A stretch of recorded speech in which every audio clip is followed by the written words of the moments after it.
നമസ്കാരം. ഈനാട് മലയാളത്തിലേക്ക് സ്വാഗതം. ഖാലിസ്ഥാൻ ഭീകരൻ ഗുർപത് സിംഗ് പന്നുവിന്റെ കൊലപാതക ശ്രമവുമായി ബന്ധപ്പെട്ട് ഇന്ത്യക്കെതിരെയുള്ള അമേരിക്കയുടെ ആരോപണങ്ങൾ തള്ളി ഇന്ത്യയെ ചേർത്ത് പിടിച്ചിരിക്കുകയാണ് റഷ്യ. വിഷയത്തിൽ ഇതുവരെ അമേരിക്ക വിശ്വാസയോഗ്യമായ വിവരങ്ങളോ തെളിവുകളോ പുറത്തുവിട്ടിട്ടില്ലെന്ന് റഷ്യൻ വിദേശകാര്യ വക്താവ് മരിയ സഖറോവ പ്രതികരിച്ചു. ഇന്ത്യയിലെ ആഭ്യന്തര രാഷ്ട്രീയ സാഹചര്യങ്ങളെ അസന്തുലിതമാക്കാനും ലോക്സഭാ തെരഞ്ഞെടുപ്പ് അട്ടിമറിക്കാനുള്ള ശ്രമവുമാണ് അമേരിക്കയുടെ ഭാഗത്തു നിന്ന് ഉണ്ടാകുന്നതെന്നും ഇന്ത്യയുടെ ചരിത്രത്തെക്കുറിച്ചോ ദേശീയതയെക്കുറിച്ചോ കേവലം അറിവ് പോലും ഇല്ലാതെയാണ് അമേരിക്ക നിരന്തരം അടിസ്ഥാനരഹിതമായ ആരോപണങ്ങൾ ഉന്നയിക്കുന്നതെന്നും ഇന്ത്യ ഒരു രാജ്യമാണെന്ന് പോലും കരുതാതെ ആഭ്യന്തര കാര്യങ്ങളിൽ തലയിടുകയാണ് അമേരിക്ക ചെയ്യുന്നതെന്നും റഷ്യ ആവർത്തിച്ചു. ലോക നേതാവ് കളിക്കുന്ന അമേരിക്കയ്ക്ക് ചുട്ട മറുപടിയാണ് റഷ്യ നൽകിയത്. കഴിഞ്ഞ വർഷം പന്നൂരിനെ കൊലപ്പെടുത്താൻ ഗൂഢാലോചന നടത്തിയെന്നും അതിൽ പങ്കുണ്ടെന്നും ചൂണ്ടിക്കാട്ടി ഇന്ത്യൻ പൗരനായ നിഖിൽ ഗുപ്തയെ US ഫെഡറൽ പ്രോസിക്യൂട്ടർമാർ കുറ്റാരോപിതനാക്കിയിരുന്നു.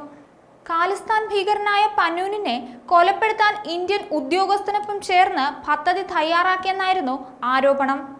ഇതാദ്യമായല്ല അമേരിക്ക ഇന്ത്യയുടെ ആഭ്യന്തര കാര്യങ്ങളിൽ ഇടപെടുന്നത്. പൗരത്വ ഭേദഗതി നിയമത്തിൽ ഇടപെട്ട അമേരിക്കയോട് ഇന്ത്യ സ്വരം കടുപ്പിച്ചിരുന്നു. ഇന്ത്യയുടെ ആഭ്യന്തര വിഷയങ്ങളിൽ അമേരിക്ക ഇടപെടേണ്ടെന്നും അസ്ഥാനത്തും അടിസ്ഥാനമില്ലാത്തതും അനാവശ്യവുമായ പ്രതികരണമാണ് അമേരിക്ക നടത്തിയതെന്നും ഇതിന് മറുപടിയായി വിദേശകാര്യ വക്താവ് രൺധീർ ജസ്വാൾ വ്യക്തമാക്കിയിരുന്നു. ഇന്ത്യ കാനഡ ബന്ധത്തിലേക്ക് വരികയാണെങ്കിൽ 2023 ജൂൺ 18 ഇന്ത്യ പിടികിട്ടാപ്പുള്ളിയായി പ്രഖ്യാപിച്ച ഹർദീപ് സിംഗ് നിജർ കാനഡയിൽ വെടിയേറ്റു മരിക്കുന്നത്. ബൈക്കിലെത്തിയ അജ്ഞാതർ ഇയാളെ വെടിവെച്ച് വീഴ്ത്തിയെന്നായിരുന്നു റിപ്പോർട്ടുകൾ.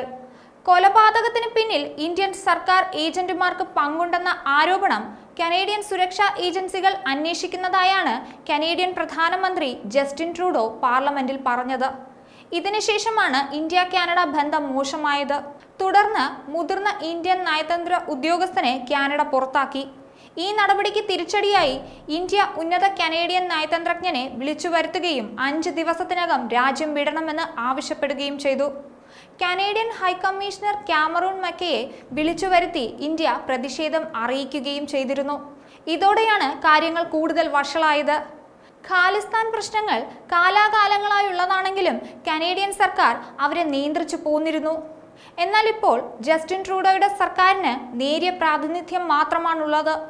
ഭരണത്തിൽ തുടരണമെങ്കിൽ ഖാലിസ്ഥാന്റെ പിന്തുണ കൂടിയേ പറ്റൂ. അതാണ് ഖാലിസ്ഥാന് അനുകൂലമായ നിലപാടുകൾ എടുക്കാൻ ട്രൂഡോയെ പ്രേരിപ്പിക്കുന്നത്.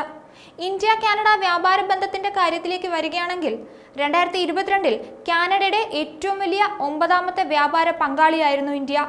600ഓളം കനേഡിയൻ കമ്പനികൾക്ക് ഇന്ത്യയിൽ സാന്നിധ്യമുണ്ട്. 1000ഓളം കമ്പനികളിൽ ഇന്ത്യൻ വിപണിയുമായി വ്യാപാര ബന്ധത്തിൽ ഏർപ്പെട്ടിട്ടുണ്ട്. മരുന്നുകൾ, gem and jewellery, textiles, machinery എന്നിവയാണ് ഇന്ത്യ കയറ്റുമതി ചെയ്യുന്നത്. ഇനി കാനഡയുടെ കയറ്റുമതിയെപ്പറ്റി പറയുകയാണെങ്കിൽ ധാതുക്കൾ, പൾപ്പ്, പേപ്പർ, മൈനിങ് ഉൽപ്പന്നങ്ങൾ എന്നിവയാണ് കാനഡ ഇന്ത്യയിലേക്ക് കയറ്റി അയക്കുന്നത്. വേൾഡ് ബാങ്ക് റിപ്പോർട്ട് പ്രകാരം 2022 ഇന്ത്യയിലേക്ക് കാനഡയിൽ നിന്നുള്ള പണക്കൈമാറ്റം $85.98 കോടി ആണ്. കാനഡയുടെ വാർഷിക ബജറ്റിന്റെ 30% സംഭാവന ചെയ്യുന്നത് ഇന്ത്യൻ വിദ്യാർത്ഥികളാണ്. ICICI bank, state bank of India, Tata consultancy service, C group, Aditya Birla group, Infosys technologies limited എന്നിവ കാനഡയിൽ നിക്ഷേപം നടത്തിയ പ്രമുഖ ഇന്ത്യൻ കമ്പനികളാണ്. ഇപ്പോൾ ബന്ധം മോശമായെങ്കിലും ഇന്ത്യ കാനഡ ബന്ധത്തിന് ചില നല്ല വശങ്ങൾ ഉണ്ടായിരുന്നു. സ്വാതന്ത്ര്യ സമരകാലത്ത് നിരവധി ഇന്ത്യൻ കുടിയേറ്റക്കാർ കാനഡയിൽ സ്ഥിരതാമസമാക്കി. 1947 ഇന്ത്യയും കാനഡയും സ്വാതന്ത്ര്യാനന്തരം നയതന്ത്ര ബന്ധം സ്ഥാപിച്ചു. ഇരു രാജ്യങ്ങളുടെയും ബന്ധത്തിന്റെ ആദ്യ വർഷങ്ങളിൽ വികസന സഹായം, വിദ്യാഭ്യാസം തുടങ്ങിയ മേഖലകളിലെ സഹകരണത്തിൽ ശ്രദ്ധ കേന്ദ്രീകരിച്ചു. ശീതയുദ്ധകാലത്ത് കനേഡിയൻ വിദേശ സഹായം ഏറ്റവും കൂടുതൽ സ്വീകരിച്ചത് ഇന്ത്യയായിരുന്നു. ഇന്ത്യയും കാനഡയും തമ്മിൽ എയർ സർവീസ് കരാർ, കുറ്റവാളികളെ കൈമാറൽ ഉടമ്പടി, ആണവ സഹകരണ കരാർ, സാമൂഹ്യ സുരക്ഷാ കരാർ തുടങ്ങി നിരവധി കരാറുകളിലും ഒപ്പുവെച്ചിട്ടുണ്ട്. ഇത്തരത്തിലുള്ള ഇന്ത്യ കാനഡ ബന്ധമാണ് ഇപ്പോൾ വഷളായിരിക്കുന്നത്. ഇന്ത്യയെ കാനഡ എന്ത് തന്നെ പറഞ്ഞ് പ്രകോപിപ്പിച്ചാലും ഭീകരതയോടുള്ള ഇന്ത്യയുടെ നിലപാട് വ്യക്തമാണ്. ഇന്ത്യക്ക് ഭീകരർക്കെതിരെ ഒരൊറ്റ നിലപാടേയുള്ളൂ.